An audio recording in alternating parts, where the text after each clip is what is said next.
आखिरी सफर और आगे पार्ट 3। उस रात के बाद अर्जुन की जिंदगी बदल गई थी। नमस्ते दोस्तों, वीडियो शुरू करने से पहले हमारे चैनल को सब्सक्राइब जरूर करें और कमेंट सेक्शन में हमें बताएं कि आप कहां से वीडियो देख रहे हैं। आपके प्यार और समर्थन के लिए धन्यवाद।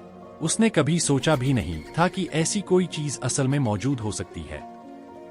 वह हर शाम सूरज ढलने से पहले घर पहुंच जाता और रात में अकेले बाहर निकलने से डरता था।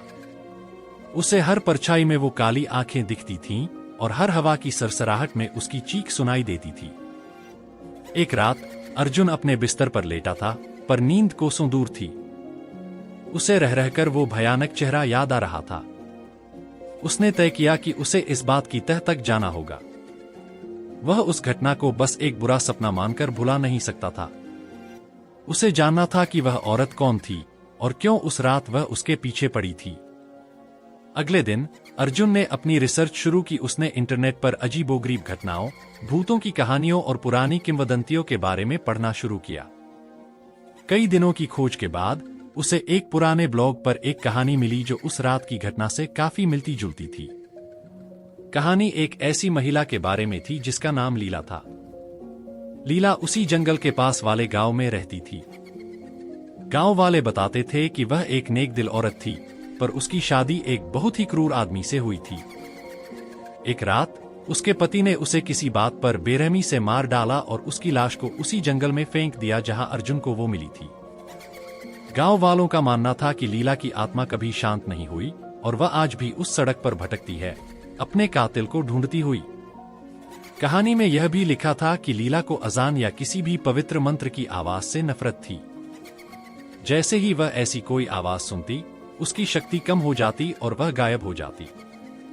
अर्जुन को याद आया कि कैसे अजान की आवाज सुनते ही वो आकृति चीखते हुए गायब हो गई थी। यह सब जानकर अर्जुन के रोंगटे खड़े हो गए। इसका मतलब था कि वह कोई भ्रम नहीं था, बल्कि एक असलियत थी। लीला की आत्मा भटक रही थी और शायद अर्जुन की गाड़ी की हेडलाइट्स की रोशनी में उसे अपने पति का अक्स दिखा था, या शायद वह किसी और वजह से उस पर हमला कर रही थी। अर्जुन ने फैसला किया कि उसे लीला की आत्मा को शांति दिलानी होगी। वह जानता था कि यह खतरनाक हो सकता है, पर उसे लगा कि अगर वह ऐसा नहीं करेगा तो वह जिंदगी भर इस डर में जिएगा। एक हफ्ते बाद अर्जुन वापस उसी जंगल में पहुंचा। इस बार उसके पास डर के बजाय एक मकसद था। वह अपने साथ एक पुराने धार्मिक ग्रंथ की एक प्रति और कुछ अगरबत्तियां ले गया था। जैसे ही सूरज ढलने लगा, उसने जंगल के किनारे गाड़ी पार्क की। हवा में फिर से वही अजीब सी ठंडक थी, पर इस बार अर्जुन ने हिम्मत नहीं हारी।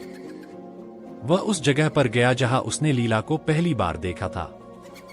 उसने जमीन पर अगरबत्तियां जलाईं और उस धार्मिक ग्रंथ से पवित्र मंत्र पढ़ने लगा। उसकी आवाज सन्नाटे में गूंज रही थी। वह जानता था कि वह अपनी जान जोखिम में डाल रहा था, पर उसे विश्वास था कि वह सही कर रहा था।